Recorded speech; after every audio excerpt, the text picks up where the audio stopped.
Food साहब, आप एक मेरा ख्याल चीज भूल गए। जनरल कौम का बाप होता है, शायद इस पे आप भूल गए कि वो भी माफी के काबिल था।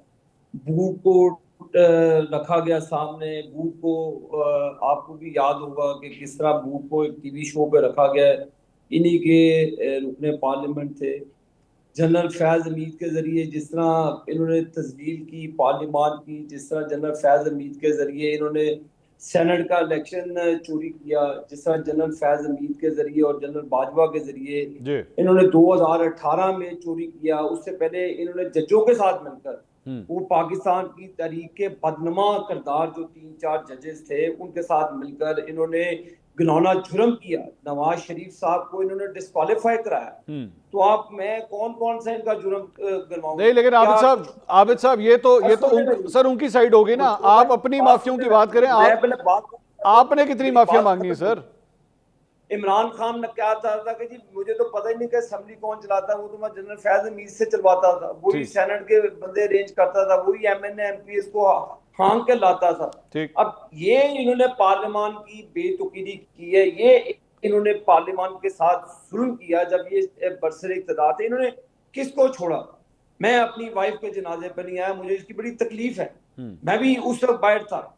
हम तो नहीं रोते, हमने तो फेस किया, मेरे लीडर ने फेस किया। अल कादिर ट्रस्ट का केस मैंने कहा था करें, 9 मई का वाकया मैंने कहा था करें। ये भाग डिस्क्वालिफिकेशन गया जो भी था। एमएनए और सुन ले, क्या हमने कहा था कि इनको इनको जना उस पर जाके हमला कर दावा जोड़ पे बोल दें और उनको जला दें?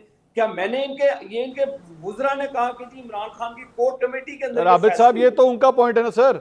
आप बताइए, आप लोगों ने नवाज शरीफ साहब का पूरा करियर, मुस्लिम लीग नून का पूरा करियर, आप माफी मांगेंगे आपने जो गलतियां की? सर हम तो देखें, हम तो पाकिस्तान को बचा रहे हैं। जो हमने इसकी बड़ी बड़ी पॉलिटिकल कॉस्ट पे की है 2024 के इलेक्शन में, हमने इसकी पॉलिटिकल कॉस्ट पे की है। सर किस तरह? एक जो मिनट सर, किया किस तरह करता था आबिद भाई, जो किस तरह?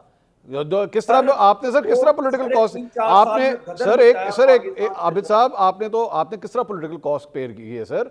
आप तो इलेक्शन सर जीते हुए हैं। हमने तो बिल्कुल, नहीं हमने नहीं, तो अपना, हमने आप तो तो आबिद साहब देखिए, इलेक्शन जीते हुए हैं सर। वजीर आजम आपकी नहीं, पार्टी का है।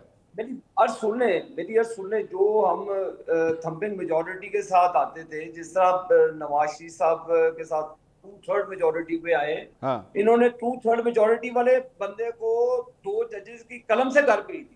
ठीक। उस वक्त इनको कोई तकलीफ नहीं होती। ठीक। मेरा मंसूर भाई, ये सवाल करना बनता है, इसका जवाब कौन देगा नहीं तो इस कि तरह तो पाकिस्तान आबिद का साहब, सब कुछ चला गया, आबिद नुकसान साहब, किया, आबिद इसका साहब, हर्जाना कौन भरेगा? आबिद साहब, क्या ये इस भी तरह तो जी, आबिद साहब, इस तरह तो नहीं, उनकी जमात इसके का भी लीडर मुझे भी, मामले। आबिद साहब, इस तरह तो उनकी जमात का लीडर भी आज अडयाला जेल के अंदर बैठा है, तो एक जज के कलम के सिग्नेचर से ही बैठा हुआ है ना सर। वो भी तो इसी तरह ही बैठा हुआ है। भाईजान, अल कादिर ट्रस्ट का केस है, मैंने तो नहीं किया था। 9 में मैं फिर बात करूंगा। हमारी हुकूमत को चलता किया गया। मंसूर भाई, पिंडी से चले लाहौर तक आए, 4 दिन ठीक। लगे नवाज शरीफ। हम्म। रास्ते में कई छावनियां आई, कई वहां पे कोर्ट कमांडरों के घर आए। हम्म। हमने तो नहीं दावा बोला, ठीक। हमने तो कमला नहीं तोड़ा। नवाज शरीफ साहब चुप करके घर चले गए। ठीक। इन्होंने कहा था कि मुझे वो ना समझना कि मैं आपकी सीट बुझा दूंगा। मैं वो इनके इनके इनके वुजरा की स्टेटमेंट है कि हम जीएचक्यू का घराव धराव करेंगे। ठीक।